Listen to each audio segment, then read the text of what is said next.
In this video, I'm going to show you how to disconnect AnyDesk quickly and safely, whether you are controlling another device or someone else is connected to your computer. This is a simple process, but it's important to know the right steps so you can end the session properly without leaving anything open in the background. If this tutorial helps you out, make sure to hit that like button and subscribe for more easy software guides just like this. Let's get started. If you are currently controlling a remote device, the first thing you want to do is look at the main AnyDesk window. You should see the Active Session tab for the remote device you're connected to. To disconnect, simply click the X on that session tab. This closes the current remote connection right away.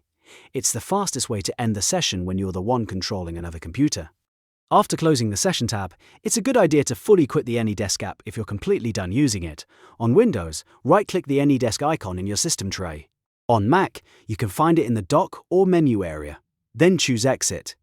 This makes sure the app is not still running in the background and gives you a clean disconnect. Now, if the situation is the opposite and someone else is controlling your device, the process is just as easy. Look for the floating AnyDesk window or toolbar on your screen. This usually appears while a remote session is active. In that window, click the red Disconnect button to end the connection immediately. That will stop the other person from controlling your device.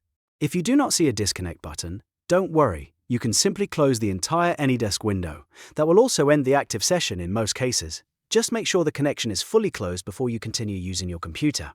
Once the session is disconnected, it's always smart to double-check that the remote control has ended. Make sure there is no active toolbar, no floating session window, and no sign that the connection is still open. This gives you peace of mind and helps keep your device secure.